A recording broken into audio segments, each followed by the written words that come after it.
Welcome to an In Conversation With. My name is Emma Smith. I'm the project manager with Empowered Conversations, and that's a project of Age UK Salford.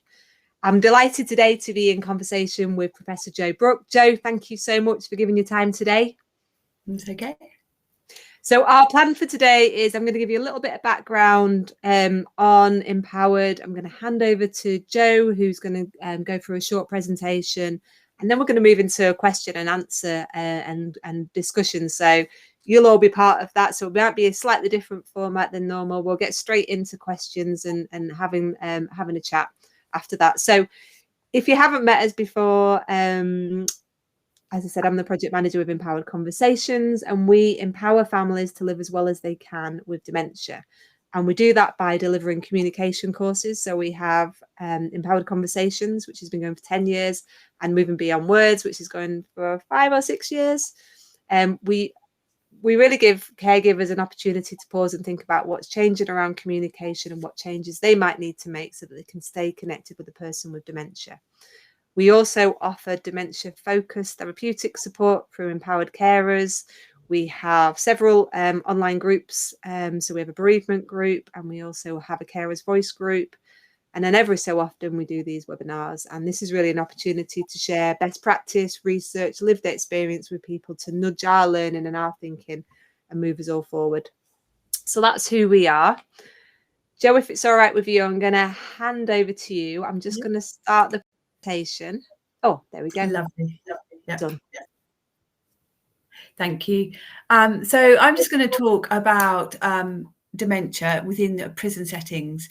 And the first thing I want to say is throughout this presentation, I am talking about people in prison. And by that, I mean prisoners. And very much within the dementia ethos, we don't call people in prison prisoners. We try not to, because it's dehumanizing and it's stigmatizing. So we're talking about them as people in prison. But by that, I'm referring to people that are in prison, either serving a sentence or on remand in prison.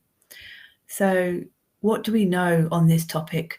Well, just to set the scene around dementia within prison. So we have to think about our prison population, and it should come as no surprise that our prison population is aging, just like our community population, like the global population. But when you start to think about this, these numbers I've put on the screen are the difference between 2000 and 2020. And within that 20-year time frame, the increase of those aged 50 to 59 is increased by 159%. So it's incredible. And that is just going to continue. And when you think about people in prison that are over the age of 60, that's increased by 243%. So it's incredible numbers. We're seeing a real shift from young people in prison. And we have to remember that prisons were built to rehabilitate young men, to a real aging prison population. And currently, this was back in 2023, I think this figure's from, 16% of our prison population were over the age of 50. So it's a real change in the demographics. And we know that dementia, age is a risk factor for dementia. So that's one of the important points. But actually, one of the more important points is the poor health of people in prison. So there's this concept called accelerated aging. So someone in prison's physical health is 10 years advanced of their chronological age. And we've known this since real late 1990s. But more recent research suggests that that's even wider. It might be 15 years. So if someone's aged 50, their health is going to be that of a 65-year-old. So when we start to talk about age as a risk of dementia, if we're looking at the prison population, we're not looking at 65 and the increased risk. We're going to start looking at 50. So that's an important point. But also alongside that, I mean, why does that happen? That happens because they're in prison. The main factor for that is because they are in prison. But the other factors are poor health and lifestyle choices prior to being in prison, which includes poor engagement with healthcare. And also a lot of people in prison have low educational attainment, so they might not understand some of the health implications of their lifestyle choices. And when you start to look at all of this poor health, there's a huge increase in prevalence of chronic health conditions in the prison compared to people of the same age living in the community, such as cardiovascular diseases in prison, again, are commencing in what we would consider in health as in younger people in their 50s. So this is really important. And one of the other factors that I've not put on here is infectious diseases are more prevalent in prison as well. So all of these and many of these diseases impact on a person's health and also will add to their risk factor of dementia. So what do we know about the prevalence or the incidence of dementia in prison? Well, I would suggest it's actually unknown. And then I've said it's estimated to be 8%. So the estimated 8% of older prisoners have a diagnosis of dementia. And I'm sure everyone's aware that's interested in dementia and supports people with dementia and their families. Actually, not all people have a diagnosis at the right time or have a diagnosis of dementia, but we're aware they have cognitive impairment. So within the prison setting in particularly, once someone who is in prison, doesn't matter whether it's for 1 year or 5 years, they might have a screening on entering prison, but they won't be screened again. So unless it's picked up as a problem, we're not going to know. So that's one point, with one of the reasons we don't really know. But also the incidence must be increasing due to the ageing prison population. It stands to reason.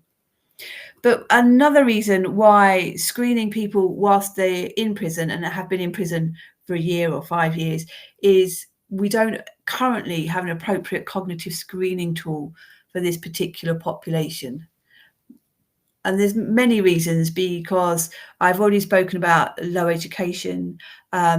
This population, there's a large percentage of this population that are neurodiverse. So are these tools appropriate?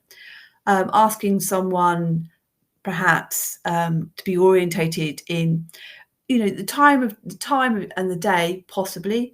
But if you're talking about more than that, it's possibly that they won't know because of the strict prison regime. So there's lots of different issues around cognitive screening as well. So that's why the prevalence is uncertain, is what I would say. So what's the impact? So for people in prison that have developed cognitive impairment, it's a lack of diagnosis, support, care and treatment if we're not identifying who these people are, which obviously has a severe impact on them. But also when we start to talk about older prisoners, older people in prison, they tend to be the more vulnerable prisoners, and therefore they become even more vulnerable and open to victimisation if they are starting to have cognitive impairment issues. But also we have prison staff that they do lack an understanding of how to support someone in prison with dementia. Prison staff do regulatory training, and a lot of it's about mental health and self-harm, which is really important in a prison setting, but not specifically looking at dementia. And then if there's a lack of understanding of dementia within the prison, therefore people with dementia in prison are likely to be reprimanded even, for their behaviours that are out of their control, and they're due to their lack of understanding, due to their cognitive impairment. So there's a real impact here that needs to be addressed. So it has started to be addressed. So in some prisons, there's buddy support workers. So this is all UK centric. There's buddy support workers. So they are other prisoners that have done a training to support other prisoners. And they might be other prisoners that have physical disabilities, be neurodiverse, or might have dementia. And so they can support them on a day-to-day basis. So the buddy support workers, people in prison that are under the age of 65 have to work. or they spend their time locked up in the cell. So some people in prison then step forward and take on a buddy support worker role, and they do a set of 10 short modules, and it's delivered by an external company, and then they support someone, and they support people in prison with dementia. So that's one element. There is some of the work I've been involved in and developed is an evidence-based prison-specific dementia education, which is for prison staff, prison healthcare staff, and for prisoners. So everyone gets the same message about dementia to start to try and identify if people in prison that might be on the early journey and have some cognitive impairment, but also how we recognise that, how we can support them, and how we can do the best for them if they're in the prison setting. Some prisons, prisons are, for me, are very much like NHS trusts. Every prison does something different. Every prison implements something a little bit ad hoc, not with an evidence base behind it, but trying to do their best. So there's lots of age-specific groups and implementation of different things. So obviously I've just said about people in prison working, but if you're over the age of 65, you don't have to. But if you don't have to, and there's not something implemented for that age group, then they just sit locked in their cell all day.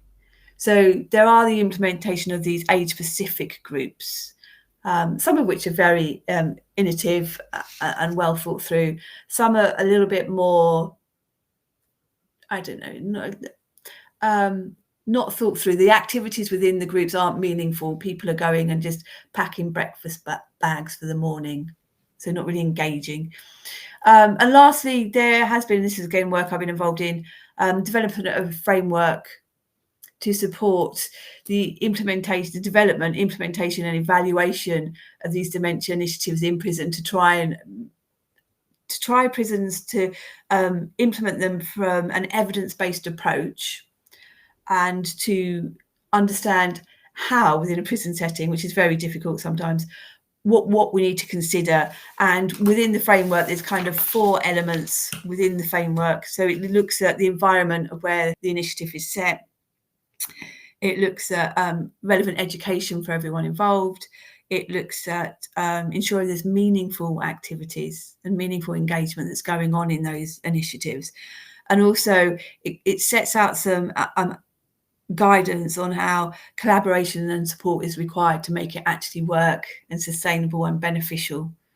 And then obviously how to evaluate it to ensure that it's a sustainable approach, and you can identify for a business case for the prisons that actually the funds should be continued to be put into this approach.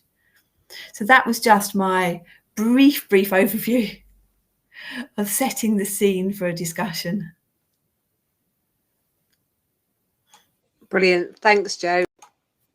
Okay, so anyone who's just joined us, hopefully you can see the chat function on the right of your screen. If you have any questions for Jo, or an observation, or oh my goodness, I can't believe that, you know, the people who are aged 50 are actually have a physical age of 65. If you've got any of those sort of comments or questions, pop them in the chat now, and we'll pick them up as we're going along, or so you can become part, you can join the conversation. Jo, from your research then of those initiatives that you showed, which ones do you think showed that they were working the best? So it's so there's some disagreement within all my work, by the way, has been done in male prisons, and that's because obviously there's more male prisons and more men in prison than women. So when I talk, I can't generalize it to women in prison. There is some disagreement. The fact that the age-specific initiatives, some of the older chaps really liked it because they felt safe. There was no rushing around, pushing, arguing of the younger guys in prison, and they felt that it was a very safe space, which is really important for them to have that. Some of the initiatives were found to be beneficial as long as the elements of it, there was meaningful engagement. So some of the initiatives included where the There's a group called listeners within prisons who are similar to Samaritans. So they would go out and listen to other people in prisons if they're struggling. So if the listeners are based within the initiative, so it's almost like the initiatives that work the best were a hub more of just not initiative to support the older prisoners, but there was within that, like the listeners group, or sometimes there was a newspaper for the people in prison, done by the people in prison, for the people in prison, within that hub as well. So it was a hive of activity that they could that the older guys could get engaged with. And a lot of it, there was you always see someone has to do it in prison, pack the breakfast bags. I don't know if people know this. So for breakfast, you get a packed bag for breakfast, and you get it given to you in the evening. Most people in prison have consumed it way before breakfast time, but it's just a packed bag of dried ingredients. So that always seems to land within these initiatives of some guys sitting there packing these bags.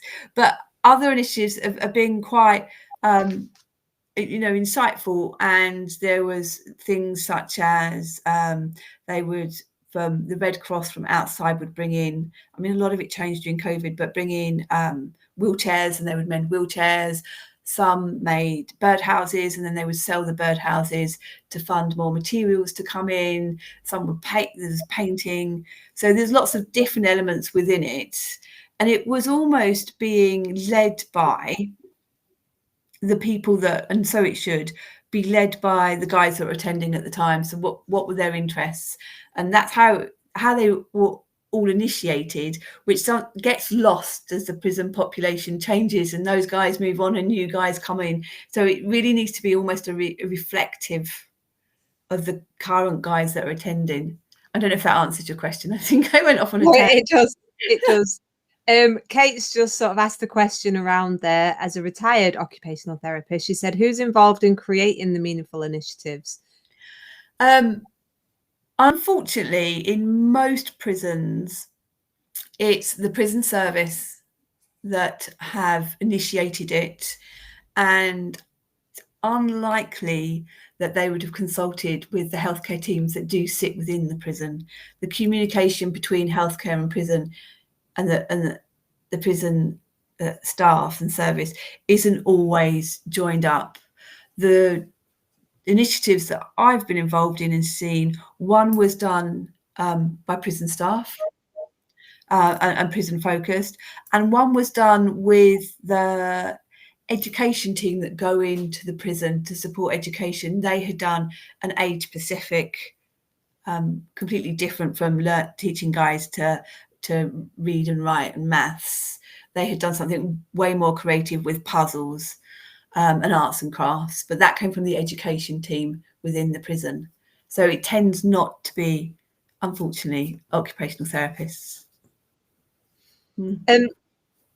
Thank you for that. And Kate also had asked, have you come across any research? I know you've not done it, but have you come across any research around the difference between genders living with dementia in prisons?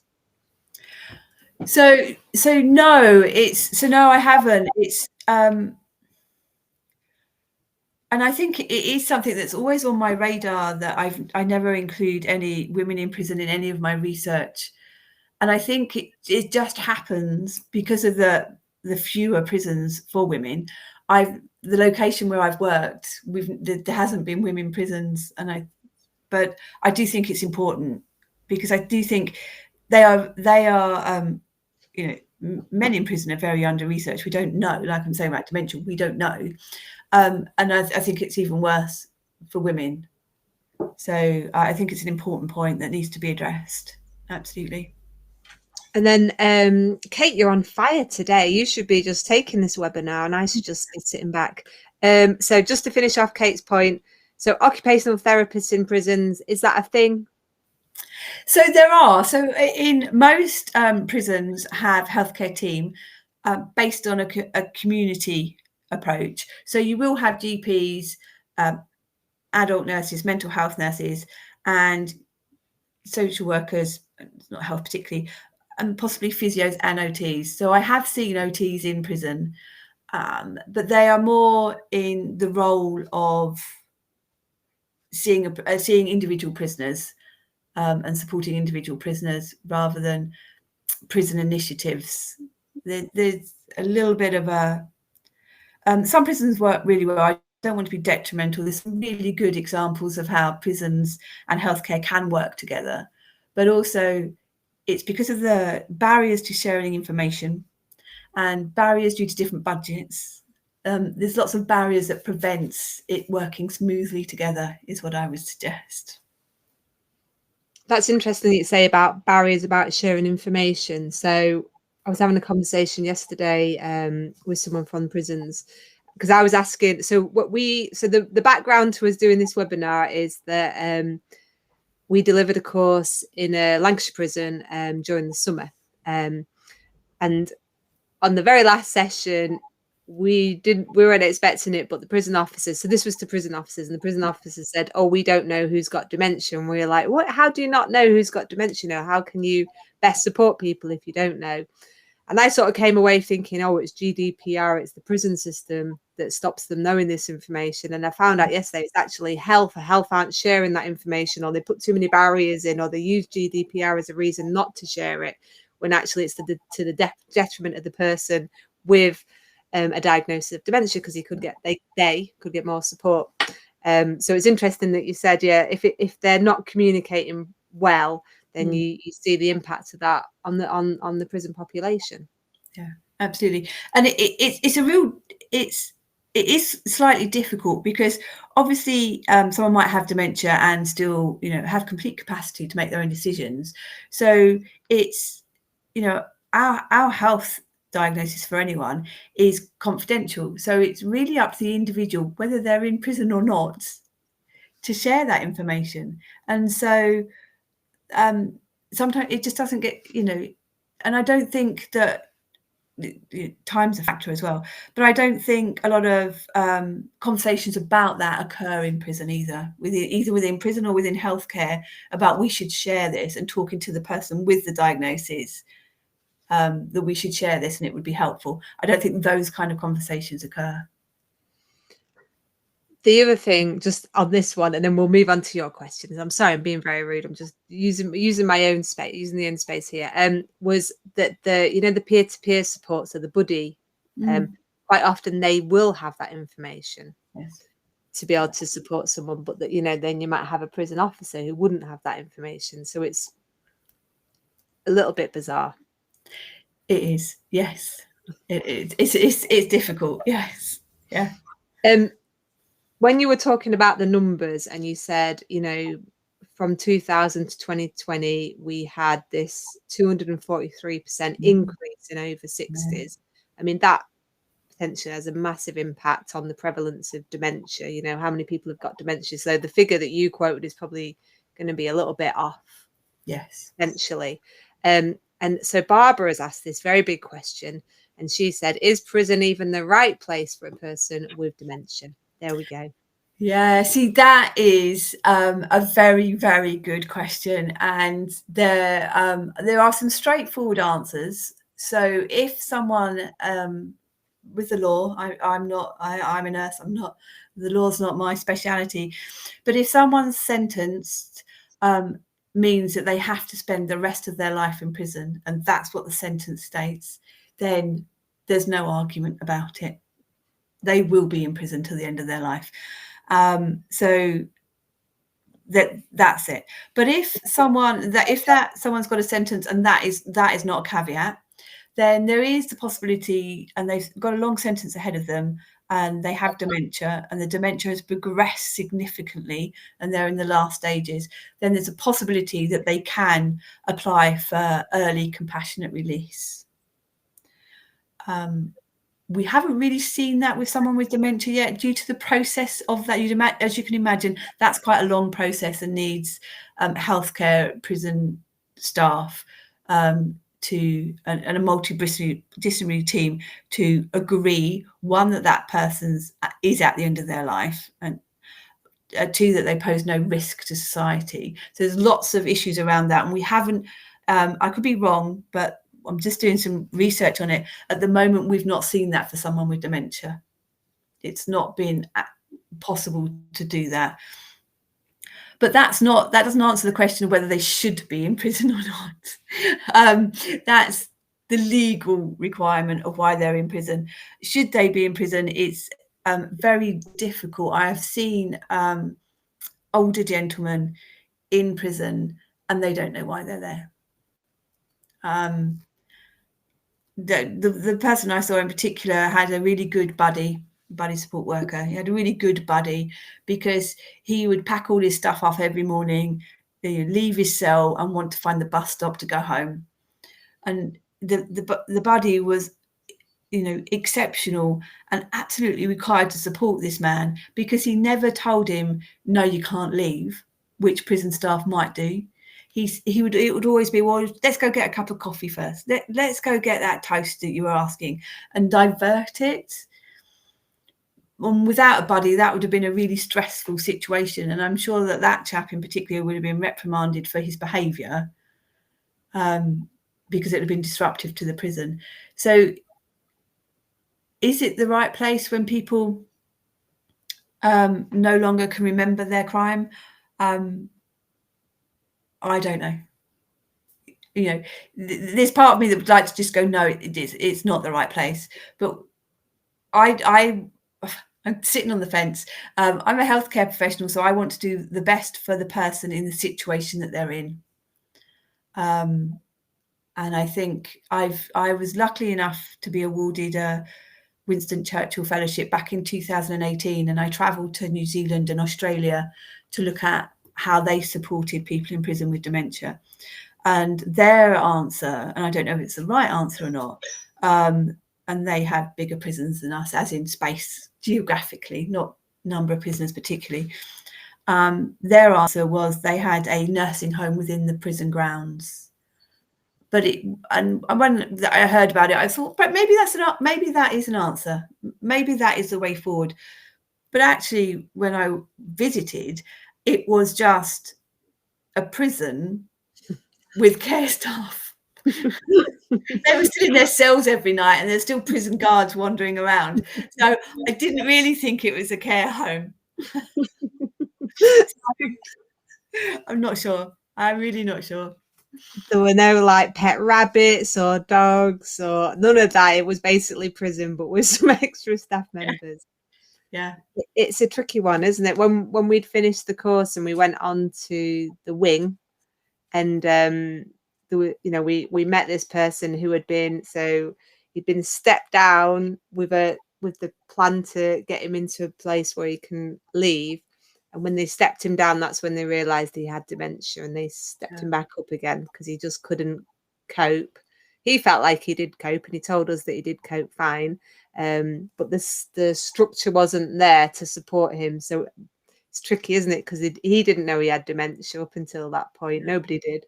But in that structured environment, he was fine. They took him out of that structured environment and he didn't cope, and he went back in to that very structured environment. And his argument was, well, how do I ever leave if I never get to step down? Yeah. Like what is his route? If it's coming to the end of his sentence, what's his route out? Which is big. It's big for the prison to think about at a time when they're like at capacity. They're not going to go, oh, let's put some extra resource in here because we know that this person needs extra support to be able to get them into that point of transitioning out of prison. Unfortunately, I've met healthcare staff who genuinely believe people with dementia are safer in prison because they can't wander, they can't, leave the gas on, and they're safer. For me, it was quite a shocking comment because that's not what we want for people with dementia. But that was their opinion. I mean, in such a structured environment, if we took this case that nobody knew that he had dementia because the environment was so structured, and we take that structure away. Yeah, there's some big moral questions coming up. Kate said, would you say that if people within prisons were exposed to a more dementia inclusive environment, whether they have known dementia or not, would be the best outcome? Not only those in prison, the staff too. So making prisons more dementia inclusive. Yeah, there was a drive at one point to make prisons more dementia friendly, which was a start in the right direction.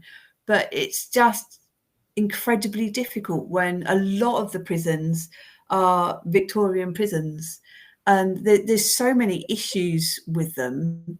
It's a really difficult approach to take. I mean, they did try and do photographs on cell doors rather than just, because if you think about it, all the cells are like a long corridor of all the cell doors looking exactly the same. Which one's yours? So they did try to do some environmental changes and implement. There's a drive for implementation of dementia education for prison staff in particular, but the prison staff didn't used to be like this. But the changing the rollover of prison staff is quite frequent now, forever getting new staff in for many valid reasons. And so that drive's gone, and the dementia education's not been put into the standard training they have to do before they go in. So it kind of gets lost in translation. You've had the drive, you've had the initiatives, and yet then it fizzles out and it's then not addressed. Yeah, it's so hard. Kate's given us a comparison. She said in the 1980s, research into admission to prison uncovered deafness as being a reason for behaviour. Education units set up avoided prison admission. I wonder if there's a parallel here with symptoms years before diagnosis. See, I think that's an interesting point. It's quite a difficult one, I suggest, with cognitive impairment. And I think some of the people in prison with dementia have committed their crimes way before their dementia occurred, especially with the sentencing of historic sex crimes. You have people going into prison for the first time. You know, I met a chap who he was identified for a historical crime because he celebrated his 100th birthday and it splashed over a local paper. And someone recognised him, and then he was charged and convicted and sent to prison. So it is a difficult one, I think, with dementia, especially with historic crimes. And that was, and they call it within the prison, don't they, the Jimmy Savile effect, you know, that they've got very, you know, older people that they've never seen such older people going into prison. And that's the 243% increase, I guess, between 2000 and 2020. That's what we're seeing. Okay. Oh, can you imagine at the age of 100 going into prison? And as you could imagine, his health just plummeted. It's even for those that come in, 70 onwards for the first time, their health takes an absolute knock. Someone has drawn a comparison with a care home and how residents of the care home will often feel like they're in a prison anyway. There we go. That's just an aside. Amanda's asked, what about advanced care planning and dying with dignity? Is that even possible, or what needs to happen to enable that? I would like to suggest that it is possible. People that die in prison, there is the opportunity to advanced care planning. Yes, within a sense of advanced care planning, when the community teams see someone who is on palliative care and then towards the end of life care, during that period, they can refer to, and hospice staff do come in and they can do make some advanced care plans. There's obviously some limitations and some legal requirements of what they can and can't do. But to the best of their ability, there are elements that they can do. Brilliant. Thank you for that. Kate said, good point, coincides with the inquiries around Operation U-Tree. There we go. Right. Any more questions? Any more comments? Pop them in the chat now. So Joe, your next steps around this research, you know, what were there any findings? Were there any suggestions that how we could improve? Because it feels like the sticking point is around communication between the healthcare providers in the hospital, and also I guess within the community who are coming into the hospital, into the prison, and the prison staff. Like, you know, could you see any quick wins there, or, you know, was it not just like, oh, if you just do this, this, and this, that'll make it loads better?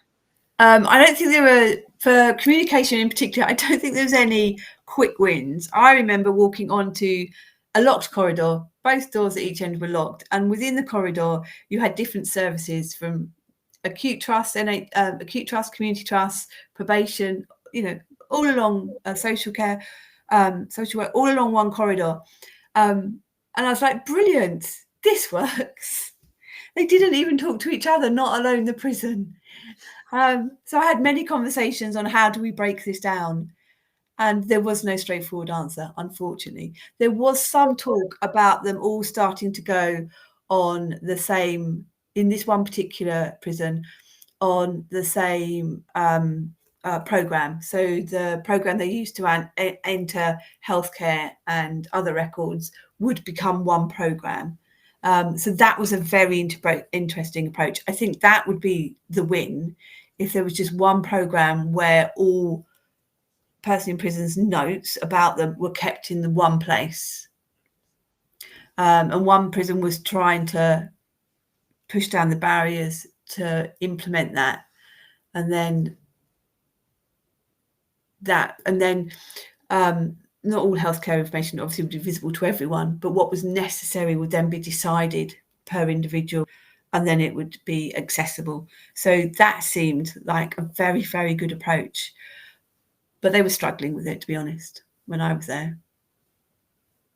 And it's almost like you've got a multidisciplinary group there that are not working in, you know, like if you had that sort of MDT per prisoner and you've got all those different people and you're all in the same space, looking at the best interest for that person, that to me, you know, it works in the NHS. Why can't it work in the prison service?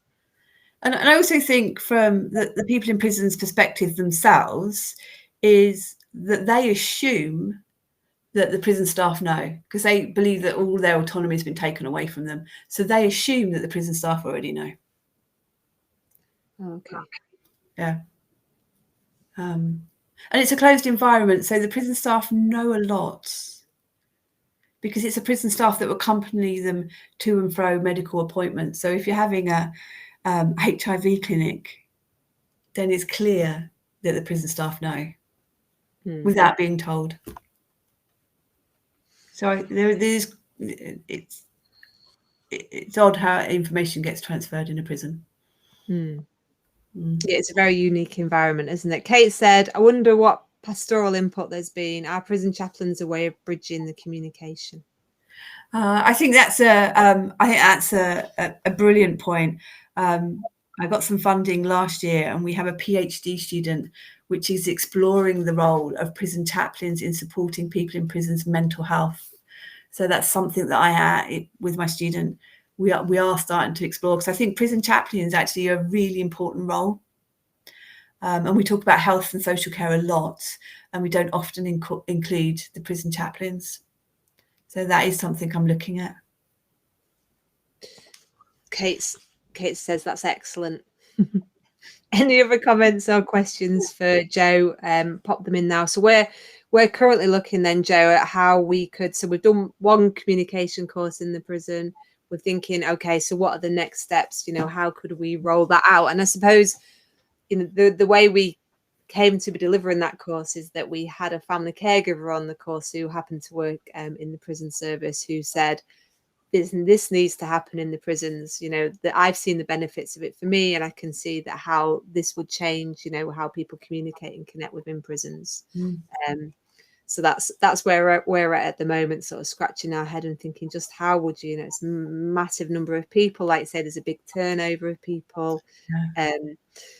interestingly, we had someone from who the neurodiversity training manager was on our course, and she said, "Oh, so dementia's, and I could just put it under this umbrella. It's it affects the brain and how it functions. I'm going to call it neurodiversity." So that I was like, "Oh, I hadn't thought about it like that before." Yeah. Sort of sitting it there. Yeah. It makes sense, doesn't it? It does a bit. It's just said, I'm a chaplain. We focus on pastoral care of older people over 50, and most of my visits are to 90-plus-year-olds. There we go. Hey, honestly, when do you stop? Retired lady, 18 days up on the East Coast. I'm also a chaplain. Oh, Bailey is when you stop. Yeah, fair enough. All right, any more questions for Joe? Otherwise, I think we'll bring our conversation to an end, and I think maybe we'll identify new other ways that we can stay connected around this, Joe, because it is a big area and it is an area of interest certainly for us and other people who've joined us today, and some people who couldn't join us today. So, any more questions for Joe? This is your opportunity to drop them in. So, Joe, have you expanded on this sort of work around prisons now? Is obviously you.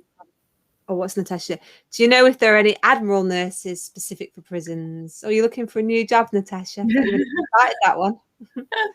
Or will they call in admiral nurses when needed? Yeah. Have you spotted the role of admiral nurses within prisons, Joe? I haven't spotted admiral nurses in prisons, but Alzheimer's Society does go in and support and do some training.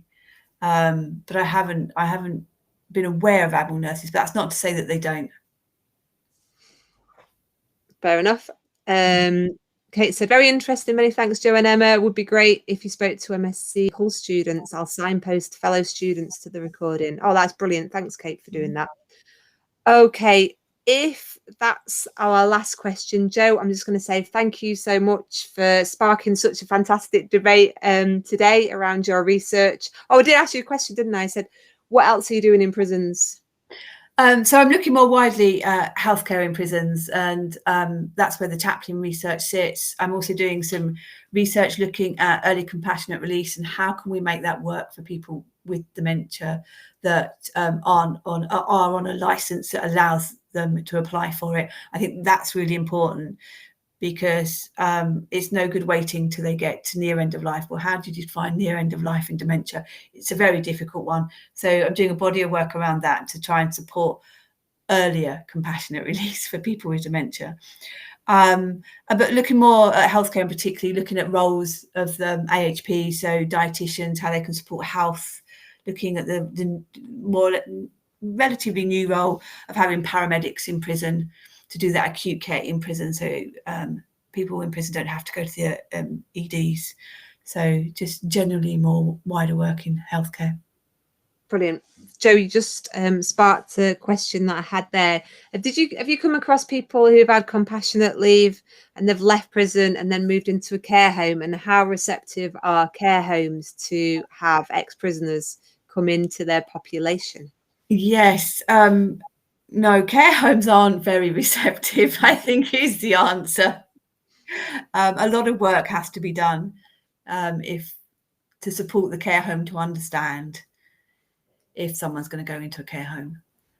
It is usual for someone to go to a home situation rather than a care home due to the problematic of trying to get someone into a care home. Oh, okay. Because they're very much, and I understand, I do understand, they're very much worried about the risk to other residents in the care home. Yeah, it's an unknown, isn't it? And I suppose we're almost, because of this sort of aging population and because of the number of people who potentially have dementia and because of the number of people who might get early compassionate leave, it's a bit of a new area, isn't it, really, that care homes, that you might even have someone leaving prison and going straight into a care home. Yeah. It probably hasn't come up before as an issue. No, it can be done, but you need to find the right care home that's it's going to work with. It is an approach. Well, on that last yeah. blown my mind on that one. Brilliant. Thank you everyone for joining us. We have another conversation in a couple of weeks, don't we, Natasha? We're having an in conversation with Broughton House, who support ex-veterans in Salford, and also they're working in a more community space, supporting veterans with dementia or family members with dementia, sort of in and around the Salford area. So we're going to find out from Natasha, who's their Admiral nurse, and also Jason, who's supporting that hub. So join us in a couple more weeks to find out more about that. Jo, thank you so much for your time today, and thanks everyone for your contributions. I'm going to bring it to an end by pressing the big button and saying have a lovely afternoon. Thank you everyone. Bye bye. Thank you. Bye bye.